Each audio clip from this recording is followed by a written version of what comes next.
Previously on Sights to See. All right, so we have been in Cuba like 6 hours, and this place is the shit. It is amazing. So, this book is a little bit older, but it's in English. But here in this book, I want to show you exactly where you are. Well, Tabajo is the finest cigar tobacco growing land in the world. Hey, awesome. What do you think of that mural? Sweet titties. No, for real. Sweet titties. Oh, there they are. So far, it's been just an amazing trip. Tomorrow we get up early and head out to Trinidad at 8 in the morning. We have a 6-hour ride out there and gonna have another awesome day. Catch you mañana.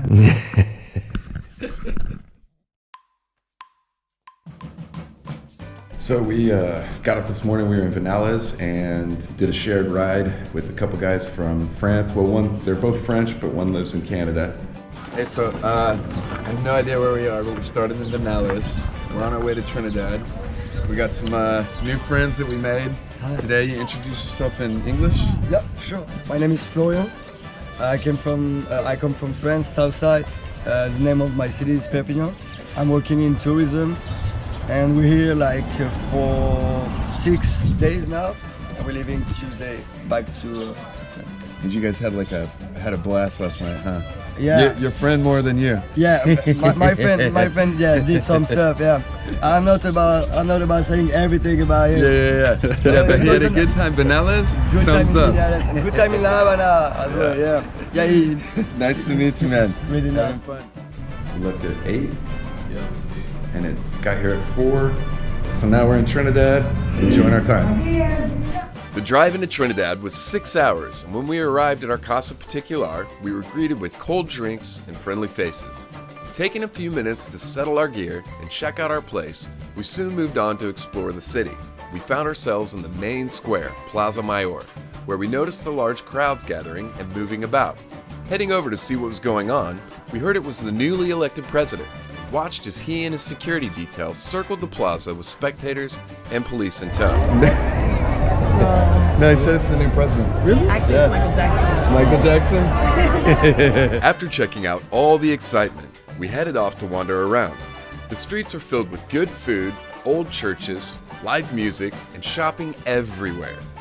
Along the way, we found the Temple of Yamaya, the local Santeria temple, and a 16th century church, which now serves as a museum.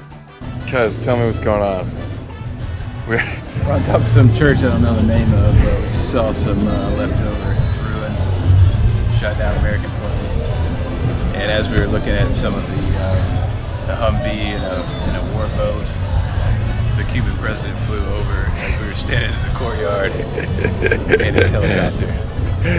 Didn't get more Cuban than that. No, unless we were smoking a Cohiba at the same time.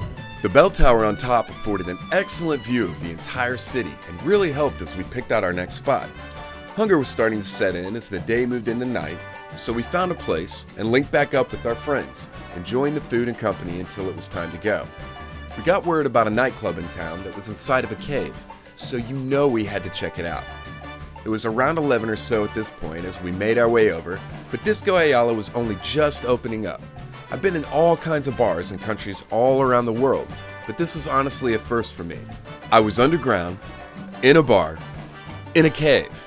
Mojito, please. We found out that the club doesn't usually fill up till much later in the night, so we settled in with a few fellow travelers, ordered a few more drinks, and eventually attempted to find our way back to our casa without breaking ankles on the uneven cobblestones. They told us this whole city was filled with cobblestones, but all this looks like is somebody threw a bunch of rocks down and poured concrete over it. All right, this is Austin trying to get into our casa. This is great. I'm glad you told me to record this. Take a breath. All right, go get it. Oh, you got it. I'm so proud of you. I'm so proud of your face. Getting up early the next morning, we took another taxi colectivo out of town to Playa de Huron, stopping first at Museo Huron. Located in the Bay of Pigs, this tiny museum gives the Cuban perspective on the failed U.S. invasion in April 1961, highlighting personal stories and memorializing Cuban soldiers from the conflict. Walking through the museum, you can't help but get a new appreciation for the Cuban perspective on the political tensions of those times and how that influence is still felt today. Then we headed out to Tiana Island, a remote location only reached by a boat ride down channels and out into the bay that opens up in front of you. The weather was perfect, and the 20-minute or so ride went by quickly. The Tiano people are descendants of the original inhabitants of much of the Caribbean before Columbus's arrival, and those who work here seek to keep those traditions alive, with the island being covered by sculptures from famed Cuban artist Rita Longa, and the locals reenact tribal customs for visitors, which we really enjoyed, even after being given some, well, questionable new face paint. Dude, come here. It's like smeared all over your face. Once back on the mainland, we stopped over at the crocodile farm, hoping to see some of these ancient beasts in action. Ooh, they're fighting over here. I'm trying to see these turtles too. See all these turtles? Look at this guy, he's huge. Oh, Mike, fishing for crocodiles. Playing games with them. I even got to hold a little guy that I'm pretty sure would have been happy to take a piece out of me, if he hadn't had his mouth very securely tied. Even so, I held on tightly, just in case. Got this crocodile Yeah. on my neck. We decided to finish off the day with a drive down along the beach, stopping at a cenote to jump in and experience the crystal blue waters and rinse off all the dust from the day's travels. You can find watering holes like this all over the islands, and if you spot one, they're definitely worth stopping for. We had a blast kicking about for a while, but eventually, it was time to head home for the night. It's a pretty amazing place. All of Cuba, really. But today's been awesome. Hotel Nacional. Yeah. This is our last night in Cuba. Just arrived here from Playa Hedron. We wanted our last night in Havana to be in style, and there's only one option for that: Hotel Nacional.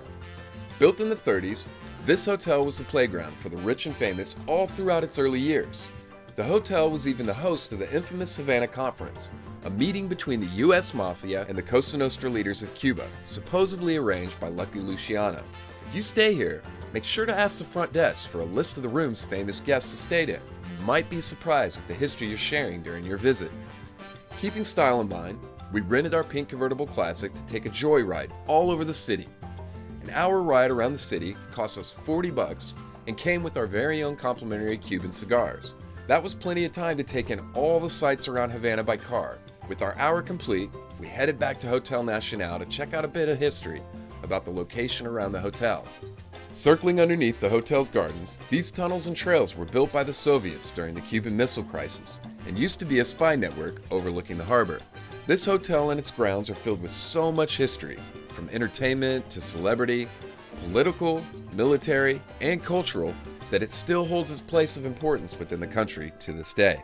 But our sightseeing wasn't quite done yet, so we flagged down a scooter taxi, which you can find all over the city and are perfect to use on nice days. We headed over to the ferry to make our way across the harbor into Old Havana, something we've been looking forward to doing. Old Havana marks the area originally founded in 1519 by the Spanish, but just 40 years later, Old Havana was burned to the ground by a French pirate, causing the Spanish to reinforce the city with fortifications that still exist to this day. While not as active, there is quite a bit to do on this side of the harbor. We spent several hours really just wandering around. We saw the Christ statue, old military forts, an active military base, and took in some scenic views. Before we knew it, it was time to take the ferry back to relax at the hotel. We started our first video out by saying, why hadn't I done this sooner? And that sentiment still stands. Cuba is an amazing country. The people, the culture, and everything we experienced during our time here were truly unforgettable. There's been a lot of tension politically between the US and Cuba over the years, but now that relations have softened, this is the place to go in the Caribbean. A full week in Cuba of doing everything we wanted to do cost us under $1,500 per person, total. Food was incredible, the cigars live up to their reputation, and the drinks were strong. Since this was our last night, we took in a show at the hotel as we wound down the trip and prepared to say goodbye. If you've had any hesitation about making the journey to Cuba, hopefully we've alleviated those concerns, because this is a trip I would recommend to anyone.